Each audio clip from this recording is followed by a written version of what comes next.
حدیثوں کی کتابوں میں اور قرآن میں اسی کو یوم الآخر کہا گیا، آئے گا۔ تو قیامت کے دن کے لیے اس نے کیا تیاری کر رکھی ہے، ہر انسان کو سوچنا چاہیے، اور سوچے گا وہی جس کے اندر تقویٰ ہوگا، جو اللہ سے ڈرے گا۔ دو چیزیں بتائی گئی، پہلی چیز ایمانوں والوں اللہ سے ڈرو، پھر کیا کہا گیا، اور غور کرنا چاہیے ہر انسان کو کہ اس نے کل قیامت کے دن کے لیے کیا تیاری کر رکھی ہے۔ اس کا مطلب یہ ہے کہ جو اللہ سے ڈرے گا وہی سوچے گا کہ کل کے لیے ہم نے کیا تیاری کی ہے۔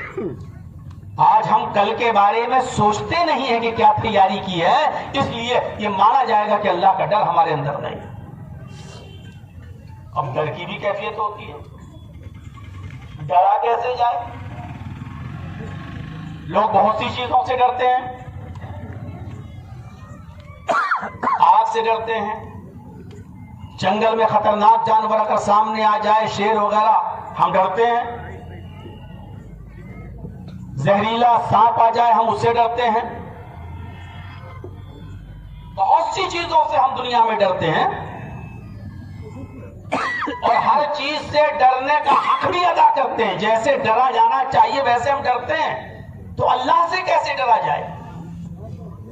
اس نے خود بتایا، یا ایھا الذین آمنوا اتقوا اللہ حق تقاتہ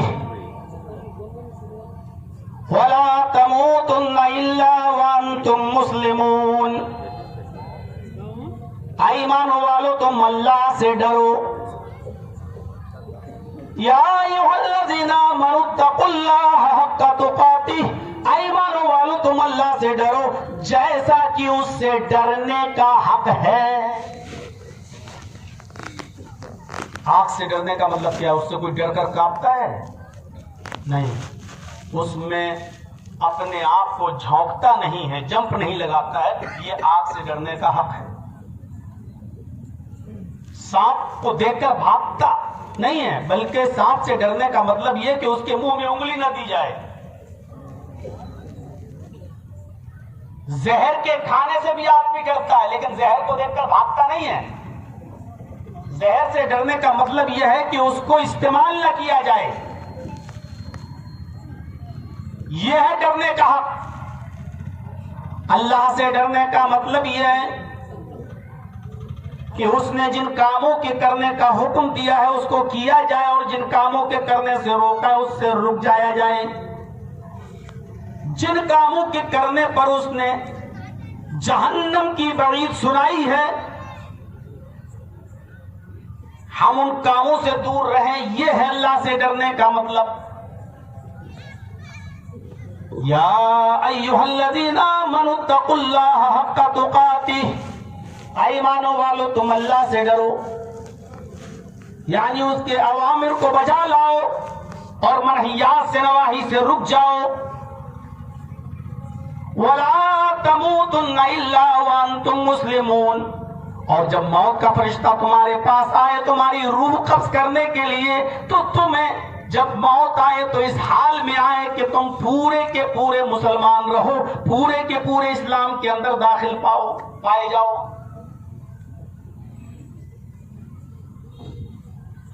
یہ ہے تقویٰ۔ تقویٰ ہماری بات چیت میں بھی ہونی چاہیے، ہماری گفتگو میں بھی ہونا چاہیے۔ یا ایھا الذین آمنوا اتقوا اللہ وقولوا قولا سدیدا یصلح لکم اعمالکم ویغفر لکم ذنوبکم۔ ایمانوں والو اللہ سے ڈرو، وقولوا قولا سدیدا، اور جو بات بھی تم کرو تو درست اور صحیح بات کرو۔ یہاں اللہ نے یہ نہیں کہا کہ سچ بولو، یہاں اللہ نے کہا درست بات کرو، قولا سدیدا۔ سدید تسدید السہم سے مشتق ہے، جیسے کمان سے تیر چھوڑا جاتا ہے تو وہ بالکل اپنے نشانے پر لگتا ہے اور سیدھا جاتا ہے، جہاں آپ لگانا چاہتے ہو نشانہ وہیں پر لگتا ہے۔ ایسے ہی تمہاری زبان سے جو بات نکلے وہ بالکل ہیر پھیر والی نہ ہو، اس کے ڈبل معنی نہ ہو، پوچھنے والا جو پوچھ رہا ہے اس کی مرضی کے موافق بات ہو، درست بات ہو، اس میں ہیر پھیر نہیں ہونی چاہیے، ورنہ اللہ تمہاری نیتوں سے بھی واقف ہے۔ مثلا کوئی پوچھے جرجی صاحب کل آپ کہاں تھے، اور ہمیں بتانا نہیں ہے، کمپٹیشن کا زمانہ ہے، اگر میں بتا دوں گا تو یہ بھی وہیں سے بزنس کرنا شروع کر دے گا جہاں سے میں کر رہا ہوں۔ تو درست بات یہ ہے کہ میں صاف کہہ دوں کہ میں کل کہاں تھا، میں آپ کو نہیں بتا سکتا، یہ ہے درست بات۔ لیکن جرجی صاحب سوچ رہے ہیں نہیں ایسے تو ناراض ہو جائے گا، صاف صاف منع نہیں کروں، ایسی بات بولوں کہ اس کو برا بھی نہ لگے اور میرا مقصد بھی حل ہو جائے۔ صاحب کہاں تھے؟ میں نے کہہ دیا زمین کے اوپر آسمان کے نیچے۔ اب بات تو صحیح ہے،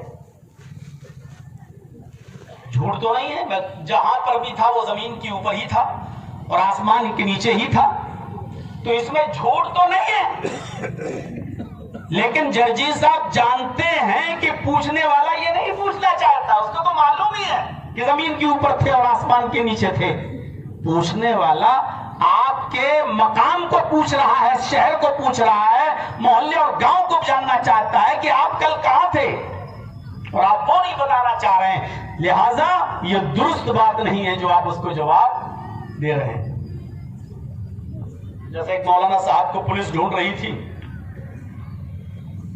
اور انہیں سے پوچھا کہ تم محمد سلیم کو جانتے ہو، اور ان کا نام سلیم، تو مولانا سلیم صاحب کو جانتے ہو؟ اب وہ 2 قدم ہٹ گئے، کہنے لگے پولیس والوں سے کیا پوچھا آپ نے؟ کہا مولانا سلیم صاحب کو جانتے ہو؟ کہ ہاں ابھی تو یہیں تھے۔ وہ 2 قدم جہاں سے ہٹے اسی زمین کی طرف اشارہ کر دیا، ہاں ہاں ابھی تو یہاں تھے۔ پولیس والوں کا دوڑو دوڑو یہیں کہیں بھاگا ہوگا، دیکھو پکڑ کے لاؤ کہاں ہے۔ بظاہر دیکھا جائے تو یہ جھوٹ نہیں ہے، لیکن آپ جو بات پولیس کو بتا رہے ہیں یہ درست بات نہیں ہے۔ قرآن نے درست بات کہنے کا کرنے کی بات کہی ہے، یا ایھا الذین آمنوا اتقوا اللہ، ایمان والو اللہ سے ڈرو، وقولوا قولا سدیدا، اور جو بات بھی کرو درست بات کرو، دائیں بائیں نہ ہو، ہیر پھیر نہ ہو، لاگ لپیٹ والی بات نہ ہو، پوچھنے والا جو پوچھ رہا ہے اس کی مرضی کے موافق بات ہو۔ اور جب تم اللہ سے ڈرو گے اور درست بات کرو گے تو اس کا فائدہ کیا ہوگا، اس کا انعام کیا ہوگا، اس کا رزلٹ کیا نکلے گا، اس کا نتیجہ کیا نکلے گا؟ یصلح لکم اعمالکم، اللہ تمہارے اعمال کی اصلاح کر دے گا۔ سچ بولنے کا فائدہ دیکھیے، درست بات کہنے کا، اور تقوی کا، خوف خدا کا فائدہ کیا ہے؟ یصلح لکم اعمالکم، اللہ تمہارے اعمال کی اصلاح کر دے گا، ویغفر لکم ذنوبکم، اور تمہارے گناہوں کو بخش دے گا۔ تقوی کا یہ سب سے بڑا فائدہ ہے کہ اللہ تقوی کے ذریعے اعمال کی اصلاح فرما دیتا ہے اور گناہوں کو معاف کر دیتا ہے۔ لیکن تقوی ہماری زندگی کے اندر ہونا چاہیے۔ تقوی کا ایک فائدہ یہ ہے کہ جو آدمی جتنا تقوی اپنے اندر پیدا کرے گا اس کو اتنی ہی بزرگی ملے گی، اس کو اتنی ہی عزت ملے گی۔ آپ دیکھ لیجئے، کوئی بہت بڑے عہدے پر فائز ہو جائے، ضروری نہیں ہے کہ اس کو عزت مل جائے، چند دن عزت ملے گی، اس کے بعد اتر جائے گی۔ لیکن جس کے اندر جتنا تقوی ہوگا اس کی بزرگی پائیدار ہوگی، مستحکم ہوگی۔ ان اکرمکم عند اللہ اتقاکم، تم میں سب سے بڑا بزرگ وہ ہے جو اللہ سے سب سے زیادہ ڈرتا ہے، تم میں سب سے زیادہ مکرم وہ ہے، باعزت وہ ہے جو اللہ سے سب سے زیادہ ڈرتا ہے۔ یا ایھا الناس انا خلقناکم من ذکر و انثی وجعلناکم شعوبا وقبائل لتعارفوا ان اکرمکم عند اللہ اتقاکم۔ ہے سمپورن جگت کی مانو ذاتی، ہے ساری دنیا کے انسانوں، مسلمانوں نہیں کہا، یا ایھا الناس، ہے ساری دنیا کے انسانوں، ہم نے تم کو ایک ہی مرد اور ایک ہی عورت سے پیدا کیا، تم ایک ہی پرش کی سنتان ہو، ایک ہی ماتا کے بیٹے ہو، ایک ہی پرم پتا کی سنتان ہو، تمہارا باپ ایک ہے آدم، تمہاری ماں ایک ہے حوا، تم سب آدم کے اور حوا کی اولاد ہو۔ اور پھر کیا کہا؟ وَجَعَلْنَاكُمْ شُعُوبًا وَقَبَائِلَ، ہم نے تمہارے شعبے بنا دیے، ہم نے تمہارے قبیلے بنا دیے، ذات برادریاں بنائیں، لیکن اس لیے نہیں کہ کوئی برادری والا دوسری برادری والے سے یہ کہے کہ میری برادری تم سے اونچی ہے، کوئی آدمی یہ کہے کہ میں تم سے اونچی قوم کا ہوں۔ حضرت بلال رضی اللہ تعالیٰ عنہ جب تشریف لایا کرتے تھے، حضرت عمر فاروق کھڑے ہو جایا کرتے تھے حضرت بلال کو دیکھ کر، اور اپنے سر کا عمامہ اتار کر زمین پر بچھا دیا کرتے تھے اور کہتے تھے سیدی اجلس، آئے میرے سردار یہاں آ کر بیٹھیے۔ حضرت عمر فاروق حضرت بلال کے لیے اپنے سر کا عمامہ اتار کر حضرت بلال کو سردار سردار کہہ کر بلایا کرتے تھے اور کہا کرتے تھے یہاں بیٹھ جاؤ۔ حضرت بلال کو یہ بزرگی ملی تو تقوی کی بنیاد پر ملی، پرہیزگاری کی بنیاد پر ملی ہے۔ میرے پیارے ساتھیوں، اسلام کے اندر شعبے اور برادریاں صرف اس لیے ہے لتعارفوا، تاکہ ایک دوسرے کو لوگ پہچان سکیں، ایک دوسرے کی شناخت کر سکیں۔ اس لیے ہے ہی نہیں کہ کوئی بڑا ہے کون چھوٹا ہے، تم ہم سے، ہماری قوم بڑی ہے، ہماری برادری اونچی ہے اور تمہاری برادری چھوٹی ہے، یہ ہو ہی نہیں سکتا۔ اسلام کے اندر یہ کچھ نہیں ہے۔ حضرت محمد رسول اللہ صلی اللہ علیہ وسلم نے حجۃ الوداع کے خطبے میں عام اعلان کرتے ہوئے فرمایا تھا کلکم من آدم وآدم من تراب لا فضل لعربی علی عجمی ولا لعجمی علی عربی، تم سب آدم کے بیٹے اور آدم مٹی سے پیدا کیے گئے تھے، لہذا کسی عرب کے رہنے والے کو عجم کے رہنے والے پر اور کسی عجم کے رہنے والے کو عرب کے رہنے والے پر، کسی گورے کو کالے پر اور کسی کالے کو گورے پر کوئی سرشتہ نہیں ہے، کوئی فوقیت نہیں ہے، الا بالتقوی، سوائے تقوی کے، الا بالتقوی، سوائے تقوی کے۔ اس تقوی کی بنیاد پر فضیلت ہے، لیکن ذات و برادری کی بنیاد پر نہیں۔ اس کے بعد فرمایا ان اکرمکم عند اللہ اتقاکم، تم میں اللہ کی نظر میں بزرگ وہ ہے، باعزت وہ ہے، محترم وہ ہے جو اللہ سے سب سے زیادہ ڈرنے والا ہے۔ تقوی کا فائدہ یہ ہے، تقوی سے بزرگی ملتی ہے، تقوی سے عزت ملتی ہے، اور تقوی سے رزق ملتا ہے۔ جو جتنا زیادہ متقی ہوگا، جتنا بڑا متقی ہوگا، اللہ رب العالمین اس کے لیے رزق کے دروازے اسی قدر کھول دے گا۔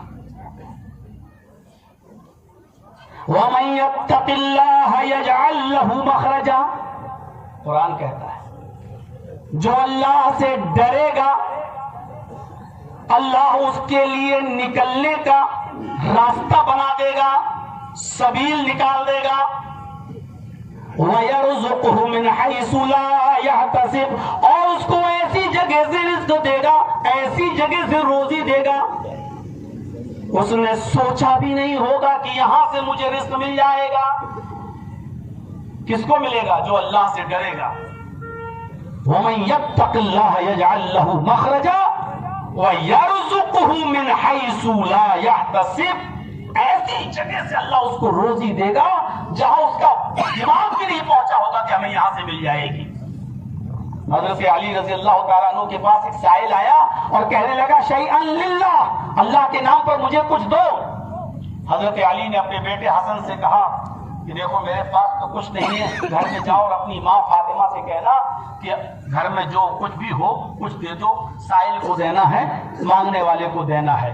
فاطمہ نے خبر بھجوائی حضرت حسن کے ذریعے کہ اپنے ابو سے کہہ دینا 6 درہم کے علاوہ گھر میں کچھ نہیں ہے، اگر یہ دے دیں گے تو گھر میں اور بھی تو ضرورت کے کام ہیں، اور بھی تو ضروری کام ہیں، وہ کام کیسے ہوں گے؟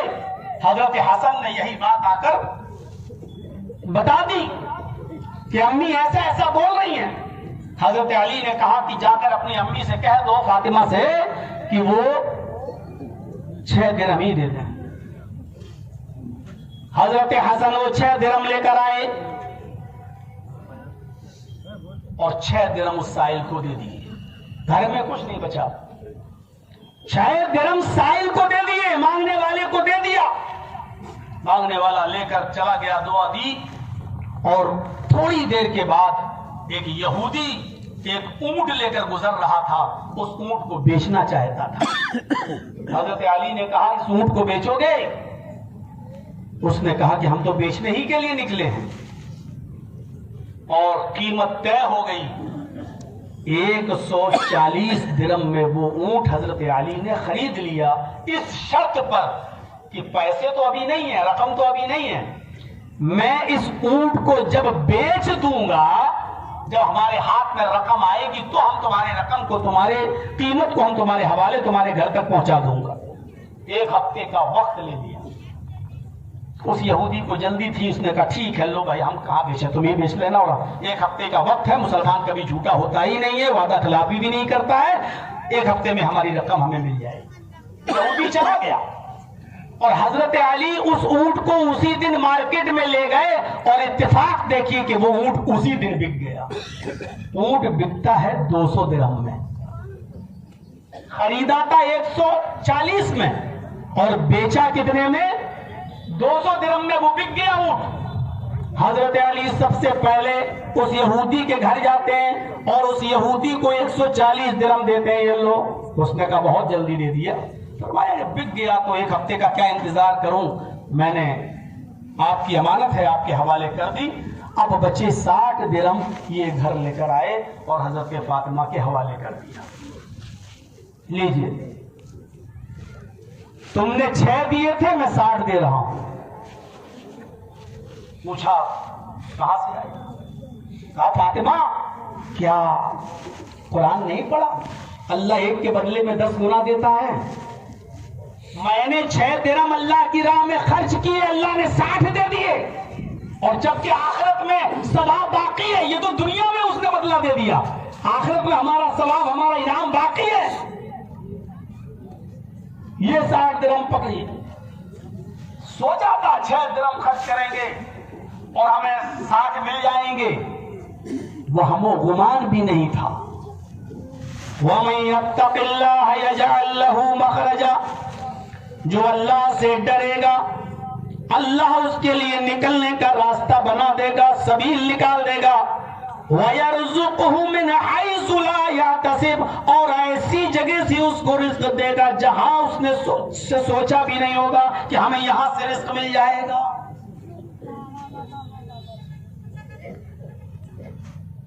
تقوی کا تعلق دل سے ہوتا ہے.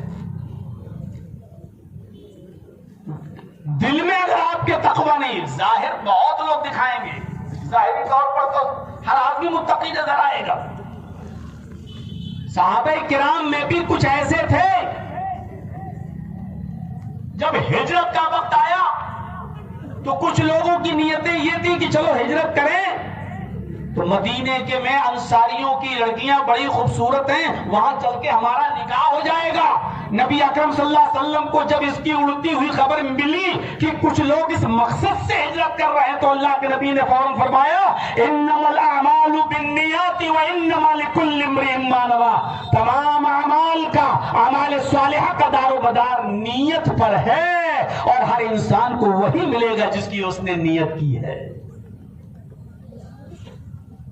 فمن كانت هجرته للدنيا يصيبها أو امرأة ينكحها, اگر کسی نے اس نیت سے ہجرت کی کہ ہم دنیا کمائیں گے, مدینے میں جا کر تجارت کریں گے, بزنس کریں گے, یہ کریں گے اور پیسہ کمائیں گے, اگر کسی نے دنیا کمانے کے لیے ہجرت کی ہے تو اس کو وہی ملے گا, پھر ثواب نہیں ملے گا. یا ينكحها, مدینے میں جانے کے بعد وہاں کی انصاری خوبصورت لڑکیوں سے ہم شادی اور نکاح کر لیں گے.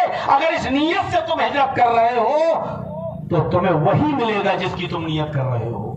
پھر ثواب کی امید مت رکھنا, پھر ثواب کی امید مت رکھنا. میرے پیارے ساتھیوں, نیت کا تعلق دل کی گہرائیوں سے ہوتا ہے. اور تقوی کا تعلق دل کی گہرائی سے۔ آپ نماز پڑھ رہے ہیں کس مقصد سے پڑھ رہے ہیں؟ آپ روزہ رکھ رہے ہیں، آپ کا دل اچھی طریقے سے جانتا ہے کہ آپ روزہ کیوں رکھ رہے ہیں۔ آپ حج کرنے جا رہے ہیں، یا آپ کا دل اچھی طریقے سے جانتا ہے۔ اللہ کے نبی صلی اللہ علیہ وسلم سے صحابہ نے پوچھا، کبھی ہم فیصلہ نہ کر پائیں، ہمارے پاس کوئی دلیل نہ ہو شریعت کی کہ یہ جائز ہے کہ ناجائز، تو اللہ کے نبی میں اس کام کو کروں یا نہ کروں میں کیسے پتہ لگاؤں؟ تو اللہ کے نبی نے کیا بہترین نسخہ بتایا، اس کام کو کریں نہ کریں، آپ نے کہا تو اپنے دل سے پوچھ، اگر تیرے پاس کوئی دلیل نہیں ہے، سمجھ میں نہیں آ رہا قرآن و حدیث، کچھ بھی کوئی معلوم ہی نہیں ہے تجھ کو کس بارے میں شریعت کیا کہتی ہے، تو اس کام کو کرنے سے پہلے اپنے دل سے پوچھ۔ اگر تیرا دل اندر سے گواہی دے رہا ہوگا تو اس کام کو کر، اور تیرا دل اگر اندر سے گواہی نہیں دے رہا ہے تو پھر سمجھ جا کہ یہ کام صحیح نہیں ہے۔ دل سے پوچھ۔ میرے پیارے ساتھیوں، تقوی کا تعلق دل سے اتنا گہرا ہے کہ اللہ کے نبی جناب محمد رسول اللہ صلی اللہ علیہ وسلم نے فرمایا، مسلم شریف کتاب الجہاد کے الفاظ ہیں، اللہ کے نبی صلی اللہ علیہ وسلم فرماتے ہیں، اذا التقى المسلمان بسيفيهما فالقاتل والمقتول في النار، هذا القاتل فما بال المقتول يا رسول الله؟ قال انه حريص على قتل صاحبه۔ مسلم شریف کتاب الجہاد کے الفاظ ہیں، اللہ کے نبی صلی اللہ علیہ وسلم نے فرمایا، جب دو مسلمان تلواریں لے کر باہر آ جائیں اور دونوں لڑنے لگیں اور دونوں ایک دوسرے کے خون کے پیاسے ہو جائیں، وہ اپنی تلوار سے اس کو مارے اور یہ اپنی تلوار سے اس کو مارے، دونوں لڑنے پر آمادہ ہو جائیں اور دونوں ایک دوسرے کے قتل پر آمادہ ہو جائیں، تو اللہ کے نبی فرماتے ہیں قاتل بھی جہنم میں جائے گا اور جس کو مارا گیا، جو قتل کیا گیا، وہ بھی جہنم میں جائے گا۔ بھئی ایک مارے گا ایک مرے گا، جب دو لوگ لڑیں گے، دونوں تلواریں چلائیں گے، دونوں خنجر ایک دوسرے پر حملہ کریں گے خنجر سے، تو ایک مارے گا اور ایک مرے گا۔ تو اللہ کے نبی جناب محمد رسول اللہ صلی اللہ علیہ وسلم نے فرمایا کہ جو مارنے والا ہے قاتل، وہ بھی جہنم میں جائے گا، اور جس کو مارا گیا ہے وہ بھی جہنم میں جائے گا۔ فالقاتل والمقتول فی النار، قاتل بھی جہنمی اور مقتول بھی جہنمی۔ صحابہ نے پوچھا اللہ کے رسول، جو بیچارہ مارا گیا ہے، جو قتل کیا گیا، وہ جہنم میں کیوں جائے گا؟ ھذا القاتل، قتل کرنے والے کو جہنم میں جانا چاہیے، اس نے مارا ہے، قتل اس نے کیا، قاتل کو جہنم میں جانا چاہیے۔ فما بال المقتول، مقتول کا کیا قصور ہے، وہ کیوں جائے گا؟ وہ تو مارا گیا بیچارہ، وہ تو خود ہی قتل ہو گیا ہے، وہ کیوں جہنم میں جائے گا؟ کیا بات کہی اللہ کے نبی نے۔ آپ نے فرمایا وہ اس لیے جہنم میں جائے گا جو قتل کیا گیا ہے، کیونکہ قتل کرنے سے پہلے اس کے دل میں یہ نیت تھی کہ میں اپنی تلوار سے اس کو قتل کر دوں۔ انہو کان حریصا علی قتل صاحبہ، اس کے دل میں یہ حرص، یہ تما، یہ لالچ تھا کہ میں اپنی تلوار سے اس کو قتل کر دوں۔ اگرچہ اس نے مارا نہیں ہے، لیکن نیت تو تھی، ارادہ تو تھا، اس کے دل میں یہ خیال تو آیا تھا کہ ہم اس کو قتل کر دیں، اور اس نے اس دل میں نیت آنے کے بعد اس نے تلوار تو اٹھائی، اس نیت کی وجہ سے وہ جہنم میں جائے۔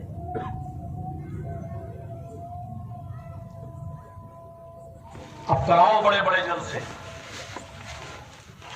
اب کراؤ روزہ افطار کی بڑی بڑی پارٹیاں، اور کھینچو ان کے فوٹو اور ڈالو واٹس ایپ پر، فیس بک پر، آج ہم نے 100 لوگوں کا افطار کرایا ہے۔ اللہ سے دعا کرنا کہ اللہ ہمارے افطار کو قبول فرمائے۔ خریدو قربانی کے جانور اور ڈالو اس کو فوٹو کھینچ کے واٹس ایپ پر اور فیس بک پر، سوشل میڈیا پر، اور لکھو میں نے 25-30 ہزار کا بکرا خریدا ہے۔ اللہ سے دعا کیجئے اللہ ہماری قربانی کو قبول فرما لے۔ نیت پر ہے ہر عبادت، کوئی بھی عبادت اٹھا لیجیے، اس کی قبولیت کی شرط یہی ہے کہ آپ کے اندر تقوی پیدا ہو، اور اگر تقوی نہیں تو وہ چیز بھی نہیں۔ نماز دیکھ لیجیے، آپ نماز پڑھتے ہیں نا، لیکن یہی نماز اگر کسی کو دکھانے کے لیے پڑھ رہے ہیں تو مولانا بن گئے ہیں صاحب, مدرسے سے فارغ ہو گئے ہیں, اذان ہو رہی ہے, نماز نہیں پڑھیں گے, لوگ کیا کہیں گے اتنا بڑا مولوی ہو کے نماز نہیں پڑھتا ہے. ہم مسجد میں جا رہے ہیں اس لیے جا رہے ہیں کہ لوگ یہ نہ کہیں کہ دیکھو مولوی ہو کے نماز نہیں پڑھ رہا ہے. حاجی صاحب حج کر کے آئے, اذان ہوئی جا رہے ہیں, بیٹا دکان پہ بیٹھا, حاجی صاحب حج کر کے نماز پڑھنے جا رہے ہیں. صاحب اس لیے جا رہے ہیں کہ اگر نماز نہیں پڑھیں گے لوگ کہیں گے دیکھو حج کر کے آیا پھر بھی نماز نہیں پڑھ رہا ہے. تو نماز پڑھنے جا رہا, تیرا بیٹا دکان پہ کیوں بیٹھا ہوا ہے؟ حاجی صاحب نماز پڑھ کے آئیں گے پھر وہ دکان پہ بیٹھیں گے, جماعت نکل جائے گی, اب بیٹا جائے گا نماز پڑھنے. نہیں حاجی صاحب, جو نماز کا وقت آپ کے لیے تھا وہی نماز کا وقت آپ کے بیٹے کے لیے بھی تھا. آپ کو دکان بند کرنا چاہیے تھا. نماز مسلمانوں پر فرض نہیں ہے, نماز کو اس کے متعینہ وقت پہ پڑھنا فرض ہے. ان الصلاۃ کانت علی المؤمنین کتابا موقوتا, نماز مسلمانوں پر اپنے وقت متعینہ کے ساتھ فرض ہے. یہ نہیں ہے کہ آپ پہلے پڑھائیے, جب آپ آ جائیں گے دکان پہ بیٹھیں گے تب ہم جائیں گے نماز پڑھنے کے لیے. میرے بھائیوں, یہ اور دنیاوی معاملات میں چل سکتا ہے لیکن نماز میں, عبادت میں نہیں چلے گا. آپ بس یہی جانتے ہیں کہ نماز فرض ہے, ہم یہ نہیں جانتے کہ نماز اپنے متعینہ وقت پر اپنے اوقات پر فرض ہے. مصنف احمد پڑھیے, حضرت انس ابن مالک عمر ابن عبدالعزیز کے پیچھے کبھی نماز پڑھ لیتے تھے اور کبھی نماز نہیں پڑھتے تھے, پہلے پڑھ کے چلے آتے تھے.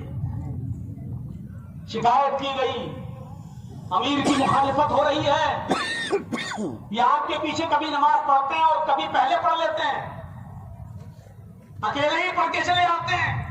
عمر ابن عبدالعزیز نے جب حضرت انس ابن مالک کو بلایا اور پوچھا ایسا سننے میں آیا ہے, تو حضرت انس نے کہا بالکل ٹھیک سنا ہے آپ نے, کبھی آپ میرے پیچھے پڑھ لیتے ہو کبھی پہلے پڑھ کے نکل آتے ہو. فرمایا جی, ایسا کیوں کرتے ہو؟ تو حضرت انس نے جو جواب دیا تھا وہ جواب یہ تھا کہ امیر المومنین, میری آنکھیں محمد رسول اللہ صلی اللہ علیہ وسلم کے نماز کے اوقات کو پہچانتی ہیں, میری نگاہیں نبی اکرم صلی اللہ علیہ وسلم کے نماز کے اوقات کو پہچانتی ہیں, میری آنکھیں جانتی ہیں کہ آپ فجر کب پڑھتے تھے, ظہر کب پڑھتے تھے, عصر کب پڑھتے تھے, مغرب کب پڑھتے تھے, عشاء کب پڑھتے تھے. جب آپ یہ نمازیں اس وقت پڑھتے ہیں جب اللہ کے نبی صلی اللہ علیہ وسلم پڑھا کرتے تھے, تو میں آپ کے پیچھے نماز پڑھ لیتا ہوں, اور جب آپ لیٹ ہو جاتے ہیں, تاخیر کر دیتے ہیں, تو پھر میں اس وقت میں نماز پڑھاتا ہوں جس وقت میں اللہ کے نبی نماز پڑھا کرتے تھے. میں پہلے پڑھ کر نکل آتا ہوں, لیکن میں کسی کو آپ کے خلاف ورغلاتا نہیں ہوں, فتنہ نہیں پھیلانا چاہتا ہوں. بس یہ میری دل کی مرضی ہے, میں اپنے دل کا مالک ہوں, اس لیے کہ میری آنکھیں, میری نگاہیں محمد رسول اللہ صلی اللہ علیہ وسلم کے نماز کے اوقات کو پہچانتی ہیں. جب آپ اس وقت نماز پڑھاتے ہیں تو میں آپ کے پیچھے پڑھ لیتا ہوں, اور جب آپ لیٹ ہو جاتے ہیں تو میں پہلے پڑھ لیتا ہوں. نماز اپنے متعینہ وقت کا فرض ہے, لیکن یہی نماز جب دوسروں کو دکھانے کے لیے پڑھی جائے تو نبی اکرم اسی کو شرک قرار دیتے ہیں. من صلی یرائی فقد اشرک, ہم نے تو شرک یہی سمجھ لیا ہے, کہیں جا کر کوئی چیز چوم لو, چاٹ لو, اللہ کو چھوڑ کر کسی غیر کو پکار لو, کسی غیر سے مانگ لو, یہی شرک نہیں. اللہ کے نبی صلی اللہ علیہ وسلم فرماتے ہیں کہ من صلی یرائی فقد اشرک, جس نے کسی کو دکھانے کے لیے نماز پڑھی, جس نے دکھاوے کی نماز پڑھی, کسی کو دکھانے کے لیے نماز پڑھی, فقد اشرک, اس نے بھی شرک. اب ہم نماز نہیں پڑھیں گے تو لوگ کیا کہیں گے, مولانا وغیرہ نماز نہیں, اب ہم جدید صاحب نماز پڑھ رہے ہیں تو اب اللہ کے لیے کہاں رہ گئی, اب تو لوگوں کے لیے ہو گئی, وہ اب تو وہ لوگوں کے لیے ہو گئی. اور غور تو کرو اس حدیث پر بخاری کی کہ ایک شخص جس نے اپنی جان کی قربانی دی, اپنا مال قربان کیا, اپنا گھر, اپنا مکان, اپنے بیوی, اپنے بچے سب چھوڑ دیا, جہاد کے لیے گیا اور قتل کر دیا گیا, اور پوچھا گیا تیری جان کس لیے گئی؟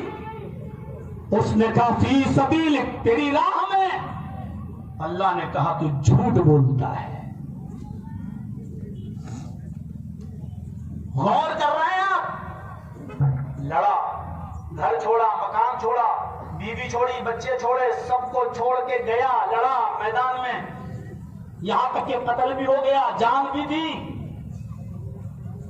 لیکن جو چیز لوگوں کو نہیں معلوم تھی اللہ کو معلوم تھی. اللہ نے پوچھا تیری جان کس لیے گئی؟ کہا تیری راہ میں فاقا. جھوٹ بولتا ہے تو میری راہ میں نہیں مارا گیا. لڑتے تب تیرے دل میں یہ خیال تھا کہ لوگ تجھے بہت بڑا بہادر کہیں، لوگ بہت بڑا لڑاکو کہیں، جنگجو کہیں. تیرے دل میں یہ نیت تھی، لہذا دنیا میں جو چاہتا تھا وہ تجھے مل گیا، جو عزت جو شہرت چاہتا تھا وہ تجھے مل گئی. فرشتوں اٹھاؤ اور اس کو جہنم کے اندر پھینک دو. جس کی بیوی جس نے چھوڑی، بچے چھوڑے، گھر چھوڑا، مکان، زمین، جائیداد، پراپرٹی، کاروبار، بزنس سب چھوڑا، یہاں تک کہ اپنی جان بھی دی. کہاں گیا وہ؟ جہنم میں. وجہ صرف اتنی تھی کہ اس کے دل میں یہ خیال پیدا ہو گیا کہ لوگ اسے بہت بڑا بہادر کہیں. سوچ لیا عبادت کے اندر تقوی کا کیا مقام ہے، تقوی کی کیا حیثیت ہے. اللہ کی راہ میں لڑنا عبادت، لیکن اس کے اندر سے بدنا کا خیال آ گیا کہ لوگ اسے بہت بڑا بہادر کہیں. کہاں جا رہا ہے؟ ہم سوچیں، ہم غور کریں. من صلی یرائی فقد اشرک. لوگوں کو دکھانے کے لیے اگر نماز پڑھی تو شرک. روزہ کس لیے رکھا جاتا ہے؟ اور روزے کے بارے میں تو قرآن نے کھل کے کہا ہے کہ ہم نے روزے جو تمہارے اوپر فرض کیے ہیں اس کا تو مقصد ہی تقویٰ ہے، پرہیزگاری ہے. یا ایھا الذین آمنوا کتب علیکم الصیام کما کتب علی الذین من قبلکم لعلکم تتقون. ایمان والو تمہارے اوپر رمضان کے روزے فرض کر دیے گئے ہیں جیسا کہ تم سے پہلے کے لوگوں پر فرض کیے گئے تھے. اور ان کو فرض کرنے کا مقصد کیا ہے؟ لعلکم تتقون، تاکہ تمہارے اندر تقوی پیدا ہو جائے، تاکہ تمہارے اندر پرہیزگاری آ جائے، اللہ کا خوف پیدا ہو. یہ روزہ کیا ہے؟ ایک آدمی کی بیوی میکے گئی ہے، بچے اسکول گئے ہیں، سحری کیا تھا، گھر میں اکیلا ہے، فریج کھولتا ہے، پانی رکھا ہے، روح افزا کی بوتل رکھی ہے، وہ چاہے تو شربت بنا کے پی سکتا ہے، فریج کھول سکتا ہے، کچھ کھا سکتا ہے. لیکن ان تمام چیزوں کو کھانے پینے سے اس شخص کو اگر کوئی چیز روکے ہوئے ہے تو وہ کیا ہے؟ سوچیں. بیوی نہیں دیکھ رہی ہے، مائکے گئی، بچے اسکول گئے، کوئی نہیں ہے گھر میں، دوست و احباب بھی نہیں. اب اس کو کون سی چیز کھانے پینے سے روک رہی ہے؟ آپ کہیں گے تقویٰ. خوفی تو ہے، یہی چیز تو اس کو روک رہی ہے. لیکن یہی وہ شخص ہے، اب کسی سے پوچھو کہ روزہ بڑی عبادت ہے کہ نماز، تو کہے گا کہ نماز. لیکن یہی وہ شخص ہے جو کھا نہیں رہا، پی نہیں رہا ہے، لیکن سحری کھا کر فوراً سو گیا اور فجر کی نماز میں بھی سحری کیا، لیٹ گیا، آنکھ لگ گئی، بیوی کہہ رہی ہے اذان ہو گئی، جاؤ نماز پڑھنا، چلے جائیں گے، پھر سو گیا. یعنی نماز اس کے اندر یہ تقویٰ پیدا نہیں کر سکی جو روزے نے پیدا کر دیا. اب بیوی نہیں دیکھ رہی لیکن کھا نہیں رہا، کوئی نہیں دیکھ رہا لیکن نہیں کھا رہا، نہیں پی رہا. کیوں؟ کیونکہ وہ خوف ہے، اس کے اندر ڈر رہا، اللہ کا ڈر ہے. اور اسی لیے اللہ کے نبی صلی اللہ علیہ وسلم نے فرمایا کہ قیامت کے دن اللہ روزے دار کو اپنے ہاتھ سے انعام دے گا. ایک معمولی عہدے دار جب اپنے ہاتھ سے انعام دیتا ہے تو ہم کتنے خوش ہوتے ہیں. آج چیف منسٹر انعام دے رہا ہے، پرائم منسٹر انعام دے رہا ہے، اتہاس میں ہسٹری میں ہمارا نام لکھا جائے گا. کتنے خوش نصیب ہوں گے وہ لوگ قیامت کے دن جو اپنے رب کے ہاتھ سے روزے کا انعام پائیں گے. فَإِنَّهُ لِي وَأَنَا أَجْزِي بِهِ، میرے بندے نے روزہ میرے لیے رکھا اور میں ہی اس کو اپنے ہاتھ سے بدلہ دوں گا، انعام دوں گا. نماز کا انعام اللہ فرشتوں سے دلوائے گا، زکوٰۃ کا انعام فرشتوں سے دلوائے گا، حج کا انعام فرشتوں سے دلوائے گا. لیکن روزہ ایک ایسی عبادت ہے کہ جس کا انعام اللہ رب العالمین اپنے ہاتھ سے بندے کو دے گا. اور روزے کا مقصد کیا ہے؟ تقوی پیدا ہو جائے. ہر مسلمان غور کرے کہ رمضان کے روزے رکھنے کے بعد اس کے دل کے اندر کتنا تقوی پیدا ہوتا ہے، وہ کتنا بڑا متقی اور پرہیزگار ہوتا ہے. حج کا میدان دیکھ لو آپ، عبادت ہے حج، لیکن دیکھ لو حج کے میدان میں صرف تقوی، لبیک لبیک کیا ہے؟ جملوں پر غور کر رہے ہیں. لبیک حاضر ہوں، اے اللہ میں حاضر ہوں. جیسے ایک مجرم اپنے آپ کو سرنڈر کر رہا ہے کورٹ میں کہ میں حاضر ہوں. اے اللہ میں گناہوں کا بوجھ اپنے سر پر لاد کر میں نے اپنے آپ کو سرنڈر کر دیا تیرے ساتھ. میں ساری دنیا سے چھپ سکتا ہوں لیکن تجھ سے نہیں، اور ساری دنیا ہماری دشمن ہو جائے تو میں ان کی دشمنی برداشت کر سکتا ہوں لیکن تیری دشمنی نہیں. ایک لباس، ایک کپڑا، کالے بھی ہیں، گورے بھی ہیں، چھوٹے بھی ہیں، بڑے بھی ہیں، امیر بھی ہیں، غریب بھی ہیں، لاکھوں کا مجمع ہے، اور سب کی سب وہ اپنے آپ کو یوں مخاطب کر کے کہہ رہے لبیک لبیک اللہم لبیک، اے اللہ میں حاضر ہوں، میں حاضر ہوں. یہاں بندہ اپنے آپ کو حاضر کرتا ہے، وہاں اللہ آسمان دنیا پر آ کر کہتا فرشتوں گواہ رہنا، میں نے اپنے بندوں کے گناہوں کو بالکل اس طریقے سے معاف کر دیا جیسے بچہ اپنے ماں کے پیٹ سے پیدا ہوتا ہے، کما ولدت امها، جیسا کہ اس کی ماں نے اس کو آج ہی پیدا کیا ہے. میں نے آج اپنے بندے کے گناہوں کو بالکل اس بچے کی طرح معاف کر دیا ہے، کیونکہ میرے بندے میرے دربار میں آ کر اپنے آپ کو سرنڈر کر دیے ہیں. میں نے بھی اپنے بندوں کے گناہوں کو معاف کر. تقویٰ جھلکتا ہے یہاں پر، امیری اور غریبی کے فرق کو مٹا کر میرے بھائی وہ اپنے آپ کو اللہ کے سامنے پیش کر رہے ہیں، اپنے جرائم کا جو ارتکاب کیا تھا اس کا اقرار کر رہے ہیں، اور اپنے گناہوں کی پوڑی جو سر پہ لاد کے لائے ہیں وہاں پٹک رہے ہیں اور کہہ رہے ہیں اللہ اگر تو نے ہم کو معاف نہیں کیا تو کون معاف کرے گا. یہی وجہ ہے کہ حضرت ابو بکر صدیق رضی اللہ تعالیٰ عنہ اللہ کے نبی کے پاس آئے اور کہتے ہیں کہ اللہ کے نبی مجھے کوئی ایسی دعا بتائیے کہ جس دعا کو پڑھ کر میں اپنے گناہوں کی معافی اللہ رب العالمین سے مانگتا رہوں، کرتا رہوں. غور کیجئے گا بخاری کے الفاظ کون کہہ رہا ہے؟ ابو بکر صدیق. اے اللہ کے رسول مجھے کوئی دعا سکھلائیے، کوئی دعا بتائیے جس کو میں پڑھتا رہوں اور اپنے گناہوں کی معافی مانگتا رہوں. اور اللہ کے نبی صلی اللہ علیہ وسلم ان کو کون سی دعا سکھلا رہے ہیں؟ کہا ابو بکر تم اس دعا کو پڑھتے رہا کرو، اللہم انی ظلمت نفسی ظلما کثیرا ولا یغفر الذنوب الا انت فاغفر لی مغفرۃ من عندک وارحمنی انک انت الغفور الرحیم. یہ دعا اللہ کے رسول حضرت ابو بکر صدیق کو سکھلا رہے ہیں کہ ابو بکر اس دعا کو پڑھتے رہو. ہم لوگ نماز میں اس دعا کو پڑھتے ہیں، اس دعا کو اپنا وظیفہ بنائیے، اٹھتے بیٹھتے چلتے پھرتے پڑھیے اس دعا. یہ وہ ابو بکر صدیق کہہ رہے ہیں جن کو اللہ کے نبی نے منبر پر کھڑے ہو کر ایک بار نہیں، دو بار نہیں، پورے 4 مرتبہ فرمایا تھا ابو بکر تم جنتی ہو، ابو بکر تم جنتی ہو، ابو بکر تم جنتی ہو، ابو بکر تم جنتی ہو.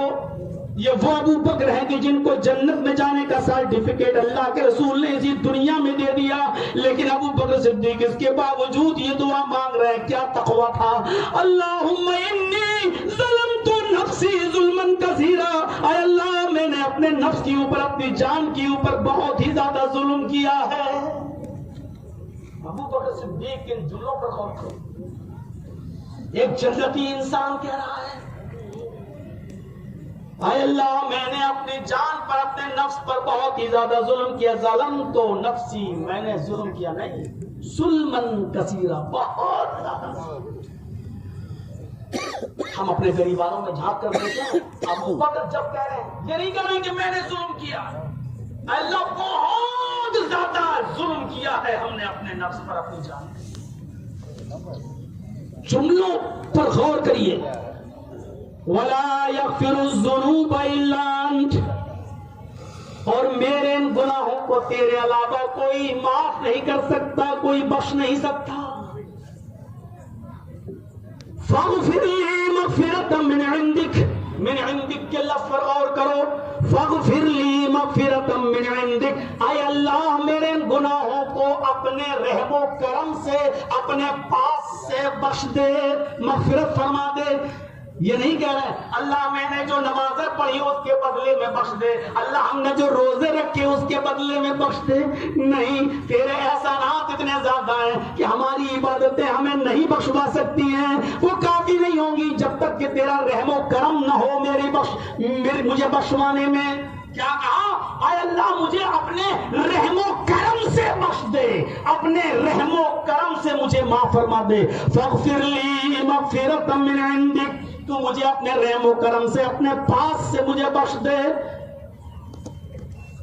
وارحمنی انک انت الغفور الرحیم، اور میرے اوپر رحم فرما، یقیناً تو بہت ہی زیادہ بخشنے والا اور رحم کرنے والا ہے.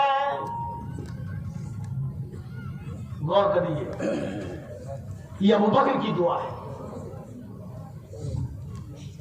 ہم اس دعا کو اپنا وظیفہ بنائیں، پڑھیں. اتنی سی بات پر کہ لوگ مجھے بہت بڑا بہادر کہیں، آدمی چاہتا میں. ہمارے دلوں میں کیا کیا ہے؟ ہم عبادت بھی کرتے ہیں تو کیسے کر رہے ہیں؟ نماز پڑھے تو یہ دیکھیں کہ یہ دکھاوے کی نماز تو نہیں ہے. حج کے میدان میں سب تقویٰ دیکھیے کیسا ہے. اللہ میں حاضر ہوں تیرے دربار میں، اپنے گناہوں کا بوجھ لاد کے آیا ہوں. اللہ تو نے اگر معاف نہیں کیا تو کون معاف کرے گا؟ سب ایک ہی لباس میں، امیری اور غریبی کے فرق کو بٹا دیا گیا ہے. ایسی مساوات دیکھنے کو نہیں مل سکتی ہے. قربانی کے تعلق سے دیکھ لیجئے، آپ چاہے 50,000 کا بکرا قربان کر دیں، 1 لاکھ کا لائے قربان کر دیں، چاہے کتنی مہنگی سے مہنگی قربانی کر دیں، لیکن قربانی کا تعلق بھی تقوی سے ہے. لَن يَنَالَ اللَّهَ لُحُومُهَا وَلَا دِمَاؤُهَا وَلَٰكِن يَنَالُهُ التَّقْوَىٰ مِنكُمْ. تم جو قربانی کرتے ہو اس قربانی کے جانور کا گوشت اور اس کا خون اللہ کے پاس نہیں پہنچتا. تم جو قربانی کرتے ہو، ہم جو قربانی کرتے ہیں، اس قربانی کے جانور کا گوشت اور خون اللہ کو نہیں پہنچتا. اللہ کہتا ہے وَلَٰكِن يَنَالُهُ التَّقْوَىٰ مِنكُمْ، تمہارے دلوں کا وہ تقویٰ دیکھتا ہے، پرہیزگاری دیکھتا ہے کہ تم نے کس نیت سے قربانی کی ہے. مسلم کی حدیث کے الفاظ ہیں، اللہ کے نبی صلی اللہ علیہ وسلم نے فرمایا ان اللہ لا ينظر الى اجسامکم ولا الى صورکم ولكن ينظر الى قلوبکم. اللہ رب العالمین تمہارے جسموں کی طرف نہیں دیکھتا اور تمہاری شکل و صورتوں کی طرف نہیں دیکھتا. تم کتنے بڑے باڈی بلڈر ہو، اللہ نہیں دیکھتا. ولا الى صورکم، تمہاری شکلوں کی طرف بھی نہیں دیکھتا کہ تم کتنے ہینڈسم ہو. خوبصورتی کی حیثیت کیا ہے؟ سب سے زیادہ خوبصورت تو حضرت یوسف علیہ السلام تھے، جن کی خوبصورتی مصر کی عورتوں نے دیکھی تو اپنے ہاتھ کی انگلیاں کاٹ ڈالی بجائے پھل کاٹنے کے. جب یوسف ان عورتوں کے سامنے سے نکلے تو انہوں نے اپنے ہاتھ کے بجائے، اپنے پھل کے بجائے ہاتھوں کی انگلیاں کاٹ ڈالی. کتنے خوبصورت تھے حضرت یوسف علیہ السلام، لیکن خوبصورتی نے کیا رنگ دکھایا اور خوبصورتی نے کون سا کارنامہ انجام دیا؟ نہیں، قرآن کہتا ہے اتنے خوبصورت ہونے کے باوجود وَشَرَوْهُ بِثَمَنٍ بَخْسٍ دَرَاهِمَ مَعْدُودَةٍ، یوسف علیہ السلام کو قافلے نے جب نکالا کنویں سے تو مصر کے بازار میں چند کھوٹے سکوں میں بیچ دیا، چند ٹکوں میں بیچ دیا گیا. یہ خوبصورتی کی قیمت لگی ہے. بِثَمَنٍ بَخْسٍ دَرَاهِمَ مَعْدُودَةٍ، اتنے خوبصورت لیکن بکے کتنے میں؟ مصر کے بازار میں کھوٹے سکوں میں، کھوٹے سکوں میں. اللہ نہیں دیکھتا شکل و صورتیں، کتنے خوبصورت ہو، ہینڈسم ہو، جسم تمہارا کیسا ہے، کتنے بڑے باڈی بلڈر ہو، تمہارا ویٹ کتنا. نہیں، وَلَٰكِن يَنظُرُ إِلَىٰ قُلُوبِكُمْ، وہ تمہارے دلوں کی طرف دیکھتا ہے کہ تمہارے دلوں میں تقویٰ کتنا ہے. اللہ رب العالمین خود بھی ہمیں حکم دیتا ہے کہ اپنے آپ کو بھی، اپنے بھی بچاؤ اور اپنے اہل و عیال کو بھی بچاؤ. یا ایھا الذین آمنوا اتقوا اللہ یا ایھا الذین آمنوا قوا انفسکم واہلیکم نارا. ایمانوں والو اپنے آپ کو بھی جہنم سے بچاؤ اور اپنے اہل و عیال کو بھی جہنم سے بچاؤ. اور جہنم سے بچنے کا معیار بغیر تقوی کے ہو ہی نہیں سکتا تھا. یعنی جب تک ہم تقوی اپنی زندگی میں پیدا نہیں کریں گے ہم جہنم سے بچ ہی نہیں سکتے، بچ ہی نہیں سکتے. حضرت ابوبکر صدیق کی زندگی دیکھو، محمد رسول اللہ صلی اللہ علیہ وسلم کی زندگی دیکھو، تقوی سے بھری پڑی ہے. قوا انفسکم واہلیکم نارا. اپنے آپ کو بھی بچاؤ اور اپنے اہل و عیال کو بھی بچاؤ. اب سنیے بخاری کی روایت. اللہ کے نبی جناب محمد رسول اللہ صلی اللہ علیہ وسلم اپنی کسی بیوی غالباً ام سلمہ رضی اللہ تعالی عنہا تھی، انہی کے گود میں سر رکھ کر لیٹے ہوئے تھے اپنے حجرے میں. تقویٰ دیکھیے، اپنے حجرے میں اپنی بیوی ام سلمہ کی گود میں سر رکھ کر لیٹے ہوئے تھے اور آپ نے اپنی لونڈی کو آواز دی، اس کا نام لے کر اس کو پکارا، آواز دی. لونڈی حجرے کے باہر ہی بکری کے بچے کے ساتھ کھیل رہی تھی. اس نے آواز سنی لیکن کچھ نہیں بولی. نبی اکرم نے دوسری بار آواز دی، اس نے آواز کو سنا لیکن کچھ نہیں بولا. اللہ کے رسول نے تیسری بار آواز دی، اس نے تیسری بار بھی آواز کو سنا لیکن کچھ نہیں بولا. اللہ کے نبی نے کہا ام سلمہ جاؤ ذرا دیکھو تو کہاں چلی گئی ہے، مجھے کچھ کام ہے، اس کو بلاؤ تو کہاں چلی گئی، ہماری خادمہ ہے، لونڈی ہے، بلاؤ اس کو. حضرت ام سلمہ نے جیسے ہی حجرے کا دروازہ کھولا کیا دیکھتی ہیں کہ وہ تو باہر ہی بکری کے بچے کے ساتھ کھیل رہی ہے. پوچھا ام سلمہ نے کیا تیرے کانوں میں محمد رسول اللہ کی آواز نہیں آئی؟ اس نے کہا آئی، جھوٹ نہیں بولی. سنا آواز کو؟ کہا ہاں. پھر کیوں نہیں آئی؟ اس کا جواب نہیں تھا اس کے پاس. سر نیچے کر لیا، کہا جاؤ محمد رسول اللہ صلی اللہ علیہ وسلم تمہیں بلا رہے. اب وہ نبی اکرم کے پاس آئی. ام سلمہ نے کہا دیکھیے آپ کی آواز سننے کے بعد بھی نہیں آئی، اس کو سزا دیجیے. اللہ کے نبی صلی اللہ علیہ وسلم نے اپنی بیوی ام سلمہ کی بات نہیں مانی. اس لونڈی سے پوچھا کیا تم نے میری آواز کو سنا؟ ام سلمہ کہہ رہی ہیں آپ کی آواز اس کے کانوں میں گئی اور تینوں بار سنا پھر بھی نہیں آئی، اس کو سزا دیجیے. لیکن نبی اکرم اپنی بیوی کی بات آنکھ بند کر کے نہیں مان رہے ہیں بلکہ پوچھ رہے ہیں اس سے. تحقیق تقوی کا تعلق ہے. آج ججی صاحب نے آپ کے بارے میں ایسا کہہ دیا، اچھا ہو گئے آپ سے باہر. ارے کمینہ وہ اپنے گریبان میں جھانک کر دیکھے 900 چوہے کھا کے بلی چلی حج کو، اپنے آپ کو پارسا بنتا. آپ نے ایک برائی سنی اور 99 برائیاں مولانا جرجس میں نکال دی. آپ نے کوئی تحقیق نہیں کی، سوچا ہی نہیں. سلمان ابن یسار سے کسی نے کہا کہ فلاں آدمی تمہاری غیبت کرتا ہے، تمہارے بارے میں ایسا ایسا کہتا ہے، ایسا ایسا. تو انہوں نے کہا کہ اگر اس نے ایسا کہا، سلمان ابن یسار کیا کہتے ہیں، اگر اس نے ایسا کہا، اے اللہ اگر وہ برائی میرے اندر پائی جاتی ہے تو میں اس سے پناہ مانگتا ہوں اور میں اس کی توبہ تجھ سے کرتا ہوں کہ میرے اندر اگر یہ برائی پائی جاتی ہے تو دور فرما دے، اور اگر میرے اندر وہ برائی نہیں پائی جاتی ہے جو پیٹھ کے پیچھے کسی نے میرے بارے میں کہا ہے تو اے اللہ تو اس کو بخش دے، اے اللہ تو اس کو معاف فرما دے. آتے سے باہر نہیں ہوئے، کنٹرول آؤٹ آف کنٹرول نہیں ہوئے. اللہ کے نبی جناب محمد رسول اللہ صلی اللہ علیہ وسلم نے کہا کیا تم نے میری آواز سنی؟ اس لونڈی نے کہا ہاں. کہا دوسری بار میں نے پکارا تب بھی تم نے سنا؟ اس نے کہا ہاں. تیسری بار بھی میں نے آواز دی، وہ بھی تم نے سنا؟ اس نے کہا ہاں۔ اللہ کے نبی صلی اللہ علیہ وسلم نے فرمایا پھر تم میرے پاس کیوں نہیں آئی؟ اس کا جواب اس کے پاس نہیں تھا، اس نے پھر سر نیچے کر دیا۔ بخاری کے الفاظ، اللہ کے نبی صلی اللہ علیہ وسلم کے کان میں مسواک لگی ہوئی تھی۔ نماز کا وقت ہوتا ہے، آپ مسواک نکال لیتے ہیں، مسواک کر لیتے ہیں، اور اس کے بعد مسواک کو پھر کان میں لگایا اور نماز پڑھنے چلے جاتے ہیں۔ مسواک آپ کے کان میں لگی رہتی تھی، تو اللہ کے نبی نے اپنے کان سے مسواک نکالا۔ اب سوچیے مسواک کتنی بڑی نہیں ہوگی، اس مسواک کو اٹھا کر اس لونڈی کو مارنا چاہا، ایسے مسواک ایسے کیا اور اس سے قریب لائے کہ اس کی پیٹھ پر یا اس کے کاندھے پر اس مسواک کو مارے۔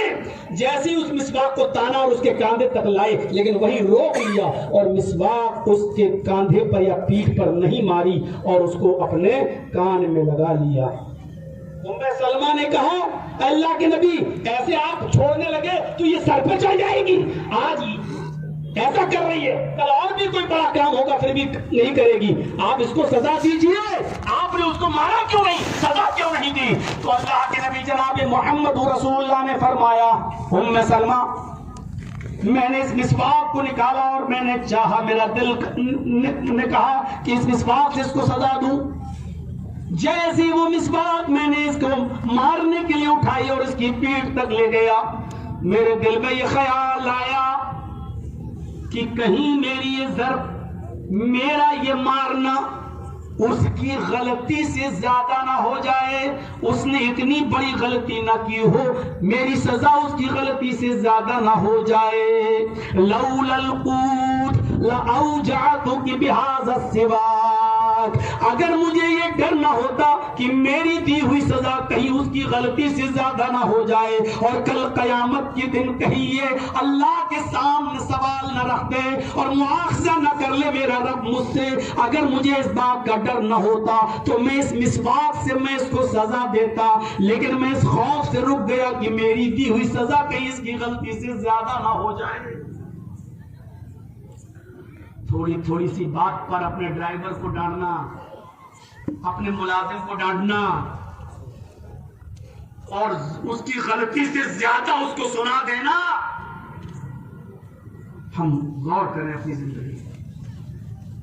تقویٰ یہ ہے ہی نہیں کہ ہم نماز پڑھ کے آ جائیں اور اپنی زندگی میں مصروف ہو گیا تقویٰ۔ تقویٰ تو آپ کو اپنی پوری زندگی کے اندر لانا ہے، اٹھنے میں، بیٹھنے میں، لیٹنے میں، سونے میں، جاگنے میں، کھانے میں، پینے میں، اکل حلال میں، بزنس میں، الغرض آپ کو ہر چیز میں تقوی کو ڈھونڈنا ہے۔ نبی اکرم کا تقوی ذاتی زندگی میں دیکھیے کیا تھا، ذاتی زندگی میں دیکھیے، میں نے اس لیے اس کو نہیں مارا کہ ایسا نہ ہو کہ میری دی ہوئی سزا اس کی غلطی سے زیادہ ہو جائے۔ یہ کون سا تقوی تھا میرے بھائیوں؟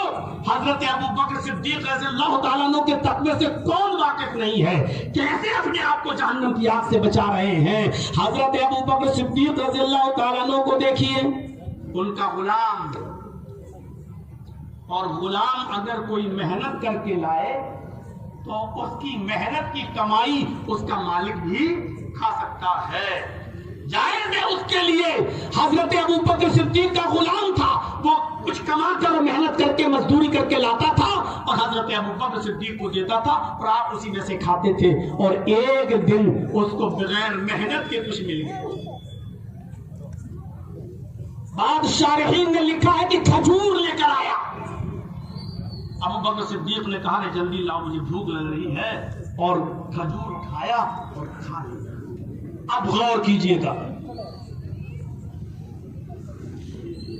اپنے کاروبار پر نظر ڈالیے گا، اپنی روزی روٹی پہ نظر ڈالیے گا، اپنے بزنس پہ نظر ڈالیے گا، اپنی کمائی پر نظر ڈالیے گا اور اپنے کھانے پینے کی چیزوں پر نظر ڈالیے گا۔ ایک کھجور اٹھایا اور کھا لیا، غلام ہنسنے لگا اور کہتا ہے آپ روزانہ پوچھتے تھے کہاں سے لائے ہو، اور جب تک میں بتا نہیں دیتا تھا اور آپ کو یقین نہیں ہو جاتا تھا کہ یہ حلال ہے تب تک آپ نہیں کھاتے تھے، آج تو پوچھا ہی نہیں۔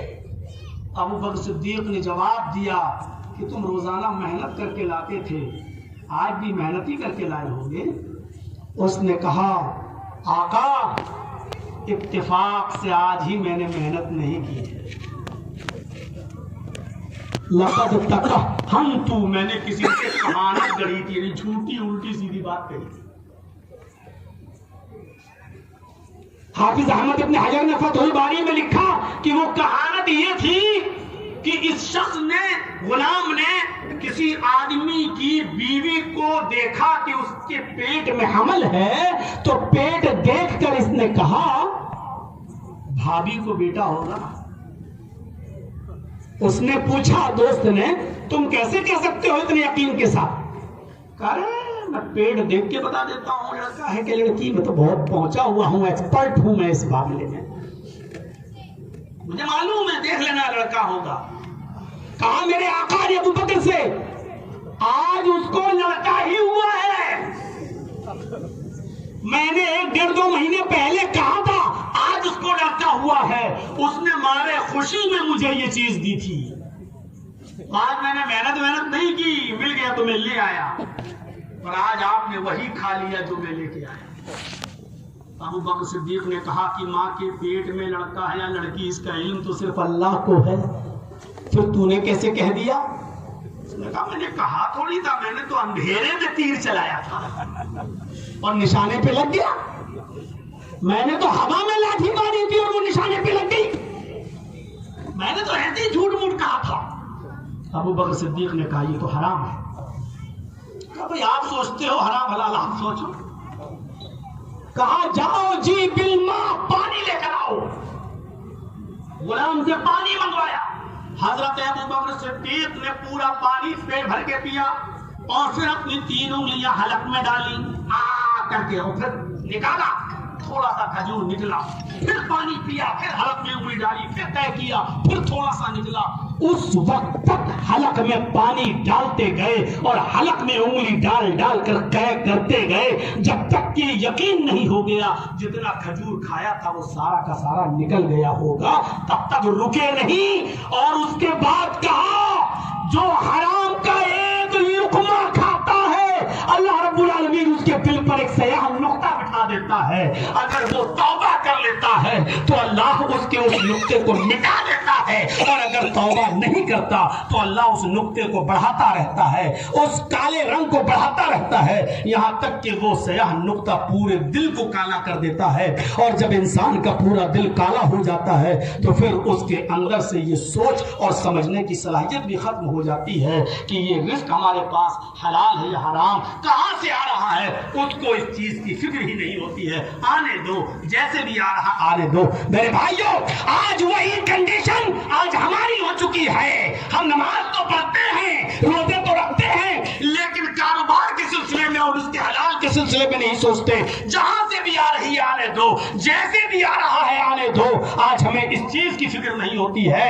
میرے بھائیوں، مال حرام کا کھانا، عقل حرام اور نماز ایک ساتھ نہیں چل سکتی ہے. مال حرام اور روزہ ایک ساتھ نہیں جمع ہو سکتا ہے. مال حرام اور حج ایک ساتھ جمع نہیں ہو سکتا ہے. مال حرام اور عقل حرام اور اسی طریقے سے میرے بھائیوں قربانی ایک ساتھ جمع نہیں ہو سکتی ہے. پھر وہی حدیث حضرت عائشہ کی، تمہاری کمر کمان کی طرح جھک ہی کیوں نہ جائے جب تک تم حلال لقمہ نہیں کھاؤ گے اور حرام لقمہ نہیں چھوڑو گے، اللہ تمہاری عبادت کو قبول نہیں کرے گا. سوچئے کیا ہے یہ، اپنے آپ کو کس طریقے سے ایک بار کھایا تھا، وہ بھی دھوکے سے کھا لیا تھا. اور جبکہ سب معلوم ہے کہ دھوکے سے، بھول چوک سے اگر کھا لیا جائے تو وہ معاف ہے. اللہ تعالیٰ نے، اللہ کے نبی فرماتے ہیں کہ اللہ نے میری امت سے بھول اور چوک اور نسیان کو معاف کر دیا ہے. الخطا والنسیان ان اللہ یرفع عن هذه الامه الخطا والنسیان. اللہ نے بھول چوک معاف اور یہ سب چیزیں معاف کر رکھی ہیں امت سے، اپنے بندوں سے، لیکن اس کے باوجود پانی پی رہے اور قے کر رہے ہیں. کیا یہ لمحہ فکریہ نہیں ہے؟ اس واقعے کو کیا ہم صرف سنانے کے لیے بیان کر رہے ہیں، سن لیجیے اور چلے جائیے؟ کیا یہ واقعہ ہمارے اندر ہمیں سوچنے اور غور کرنے کی طرف ہمیں مائل نہیں کر رہا ہے، ہمیں پریشر نہیں کر رہا ہے کہ ہم غور کریں کہ ہماری زندگی میں ہمارا کھانا کیسا ہے، ہمارا لباس کیسا ہے؟ ایک لباس، ایک قمیص ہم نے خریدی، 10 درہم کی, 9 درہم تو حلال کے ہیں, 9 درہم تو حلال کے ہیں, اور 1 درہم حرام کا نہیں شک کا ہے. ملا لیا اسی میں, پتہ نہیں یہ حلال ہے کہ حرام, پتہ نہیں کہاں سے آیا.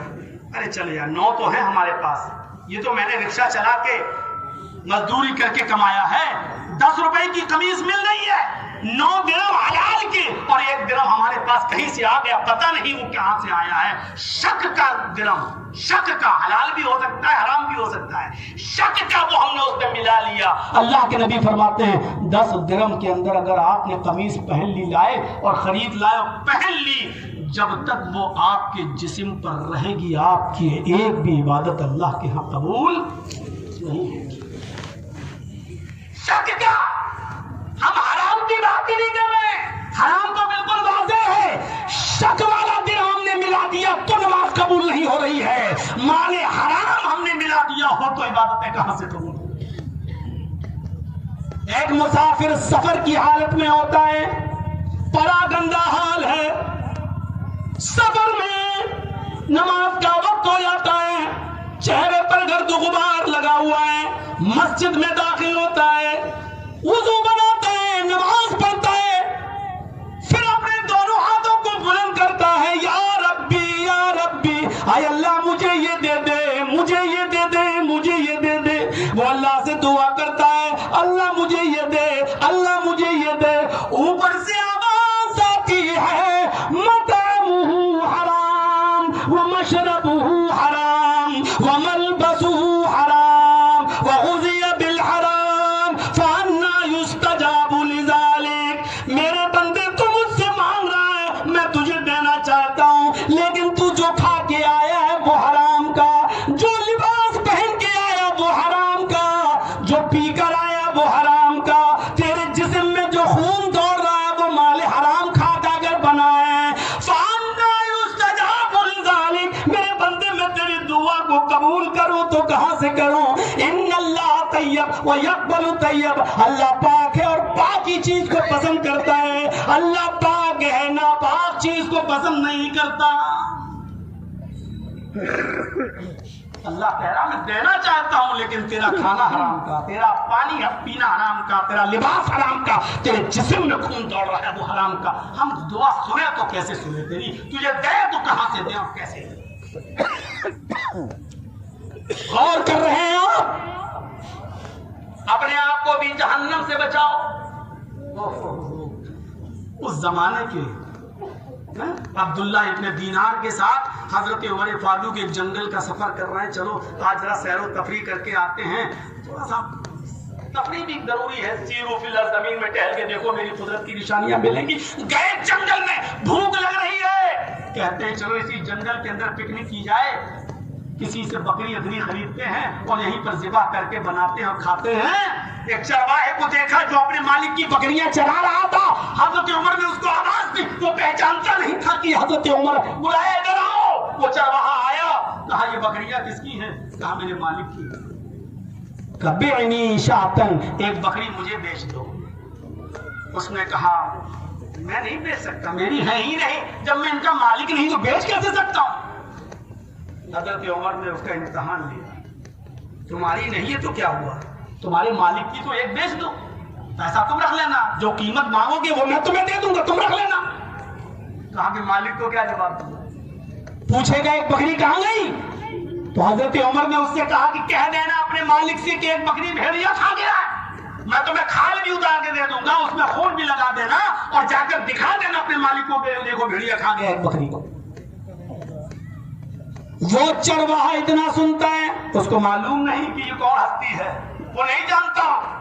اس نے زندگی بھر اپنے مالک کی غلامی کی ہے, نماز کا ٹائم ہوا نماز پڑھ لیا, پھر اپنے مالک کے کام میں لگ گیا. اس کو معلوم نہیں کہ میرے سامنے جو ہستی کھڑی ہے یہ حضرت عمر ہے, نہیں معلوم. کہا اپنے مالک سے کہتے ہیں ایک بکری بھیڑیا کھا گیا ہے, میں تمہیں اس کی کھال اتار کے دے دوں گا. وہ چرواہا زور زور سے چلانے لگا اپنے دونوں ہاتھ اٹھا کر, فائن اللہ فائن اللہ فائن اللہ. پھر اللہ کہاں ہے, پھر اللہ کہاں ہے, پھر اللہ کہاں ہے. یعنی میں اپنے مالک سے تو دوں گا کہ ایک بکری بھیڑیا کھا گیا، پھر میں اللہ کو کیا جواب دوں گا؟ قیامت کے دن میں اللہ کو کیا منہ دکھاؤں گا؟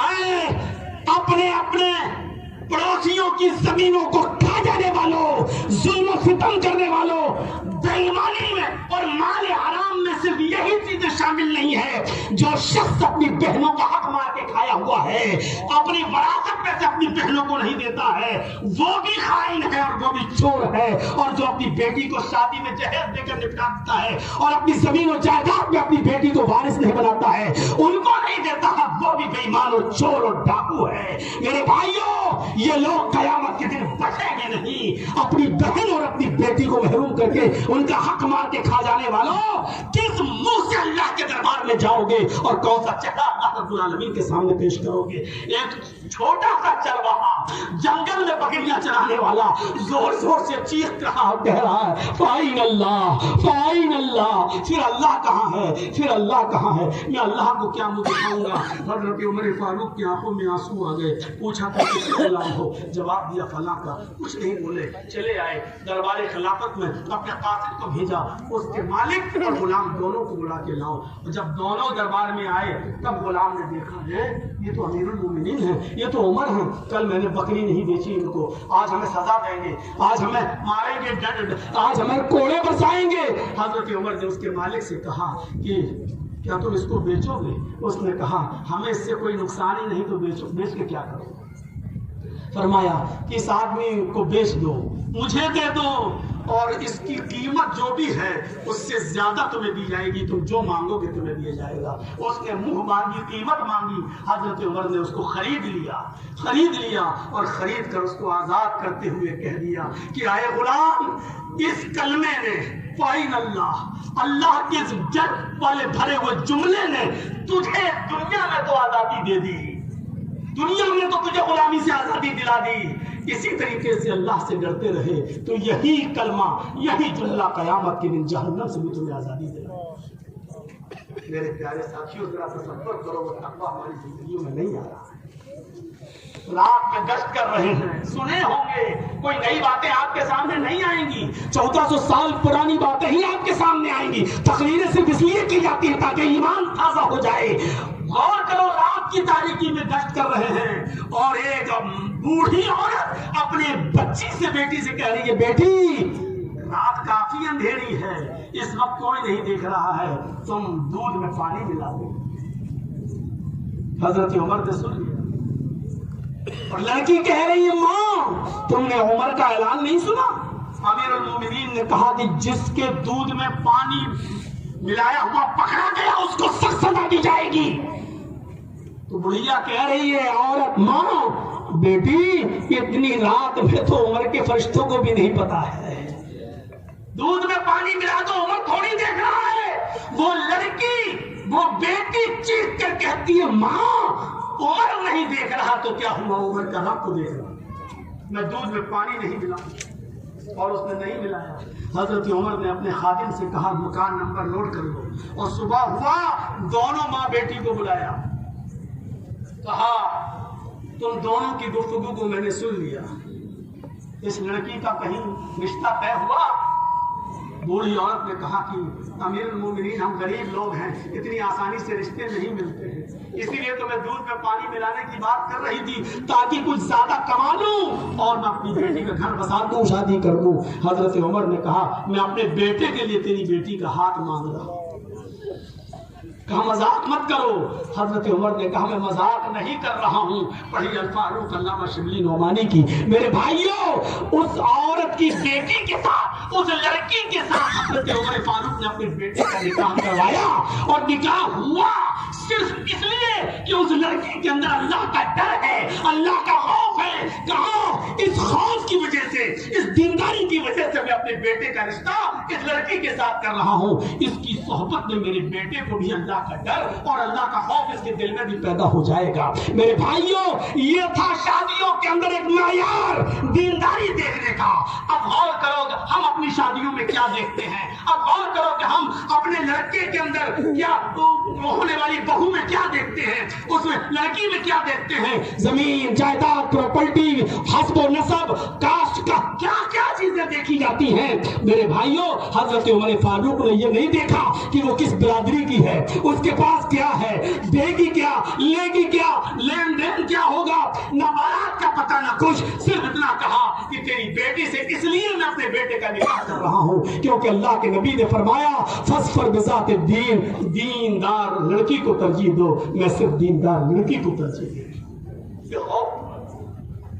یا ایھا الذین آمنوا قوا انفسکم واہلیکم، اپنے آپ کو بھی بچاؤ، اپنے بیوی بچوں کو بھی بچاؤ۔ میرے پیارے ساتھیوں، ایک واقعے کی طرف اور لانا چاہتا ہوں آپ کو، غور کیجیے کیا چیز تھی حضرت عمر ابن عبدالعزیز کا دور، عمر ابن عبدالعزیز کا دور، اور ان کی بیوی نے 4 دن سے کچھ نہیں کھایا اور پیٹ میں حمل، پیٹ میں بچہ، کہا کہ بچہ مر جائے گا، مجھے 4 دن سے کچھ نہیں ہے، کہا صبر کرو، بس مہینہ ہونے والا ہے، ہمیں راشن ملنے والا ہے۔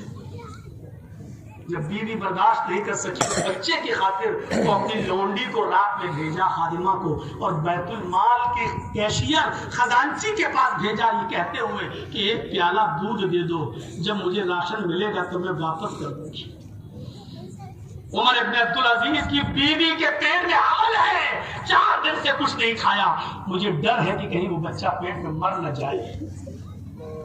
کیشیئر نے فوراً دودھ کا پیالہ دے دیا، بھرا ہوا پیالہ، رات کی تاریکی میں، اندھیرے میں، کپڑے سے ڈھانپتی ہوئی اپنی اوڑھنی سے جب لونڈی دروازے کے اندر انٹر ہوتی ہے تو اس کی نظر کنویں پر پڑتی ہے، دروازے کے اس سائڈ میں کنواں ہے، اور کنویں سے پانی نکال کر حضرت عمر ابن عبدالعزیز وضو بنا رہے ہیں، تہجد کی نماز پڑھنے کے لیے اٹھے۔ انہوں نے دروازے کو کھلتے ہوئے دیکھا تو پیچھے مڑ کر دیکھا کہ ہماری لونڈی ہے، اوڑھنی کے اندر کچھ چھپائے ہوئے ہے، وضو چھوڑ کے آئے اور کہا کہ تم کہاں گئی تھی؟ اس نے کہا بیت المال۔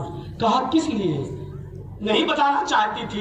عمر ابن عبدالعزیز نے دیکھا، وہ آگے بڑھی اور اپنی مالکن کو، ان کی بیوی کو دودھ کا پیالہ دے دیا۔ عمر ابن عبدالعزیز نے اپنی بیوی کے ہاتھ سے دودھ کا پیالہ چھین لیا، کہا میری بیوی پہلے اتنا بتاؤ کہ یہ دودھ کہاں سے آیا؟ کہا یہ دودھ بیت المال سے آیا۔ کہا میری بیوی بیت المال کے اندر یہ دودھ میری امانت تو نہیں ہے، یہ سارے مسلمانوں کی امانت ہے، جب تک سارے مسلمانوں سے مشورہ نہ کر لیا جائے اور ان سے اجازت نہ لے لی جائے تب تک یہ پیالہ دودھ تمہیں نہیں مل سکتا تھا، ادھار بھی نہیں مل سکتا تھا۔ کہا دیکھو میرے پیارے شوہر، اگر میں دودھ نہیں پیوں گی تو یہ بچہ مر جائے گا، 4 دن سے کچھ نہیں کھایا ہے، مجھے اپنے لیے نہیں، یہ امانت جو آپ کی میرے پیٹ میں پل رہی ہے، اس بچے کی زندگی کے لیے مجھے پیالہ دودھ پی لینے دیجیے۔ عمر ابن عبدالعزیز نے کہا بالکل نہیں میری بیوی، یہ اجازت تمہیں بالکل نہیں دی جائے گی، اور وہ دودھ کا پیالہ لے جا کر بیت المال میں جمع کرنے کے لیے جانے لگے۔ بیوی پیچھے سے دامن پکڑ کے کہتی ہے امیر المومنین آپ کو اللہ کا واسطہ اس بچے کی خاطر دے دیجیے، یہ مر جائے گا، اس کو کچھ نہیں ملے گا تو پیٹ میں یہ حمل ساقط ہو جائے، گر جائے گا، مر جائے گا بچہ۔ عمر ابن عبدالعزیز سخت بنتے ہوئے کہتے میری بیوی اگر مسلمانوں کی امانت میں خیانت کر کے ایک پیالہ دودھ مال حرام کا تجھے دینے کے بعد اگر میرے بیٹے کی زندگی بچتی ہے تو اپنے پیٹ کے اس بچے سے کہہ دو کہ مجھے تیری زندگی نہیں چاہیے۔ اگر ایک پیالہ دودھ حرام کا پینے سے تیری زندگی بچتی ہے تو پیٹ کے اس بچے سے کہہ دو کہ مجھے تیری یہ زندگی نہیں چاہیے، مجھے تیری موت گوارا ہے، لیکن مسلمانوں کی امانت میں خیانت کر کے مال حرام کا ایک پیالہ دودھ پلانا گوارا نہیں ہے۔ عمر ابن عبدالعزیز اس دودھ کے پیالے کو لے گئے اور بیت المال میں جمع کیا اور کیشیئر سے کہا آئندہ اگر میری اجازت کے بغیر کبھی کسی کو کچھ بھی دینے کی کوشش کی تو سخت سے سخت سزا دی جائے گی۔ میرے پیارے ساتھیوں، یہ تقوی کی کون سی سیڑھی تھی اور یہ تقوی کا کون سا معیار تھا کہ اپنی بیوی جو 4 دن سے بھوکی ہے، میرے بھائیوں ایسی کنڈیشن میں کہ بچے کی جان جانے والی ہے اور جان کو بچانے کے لیے شریعت نے مال حرام بھی جتنے میں جان بچنے کی اجازت ہو، یہاں تک کہ خنزیر کا گوشت بھی کھانے کی اجازت دی ہے، لیکن ایسے موقع پر بھی عمر ابن عبدالعزیز اپنی بیوی کو ایک پیالہ دودھ بھی پینے کی اجازت نہیں دے رہے ہیں۔ یہی وہ عمر ابن عبدالعزیز ہیں جنہوں نے کل عید ہے اور ایک دن پہلے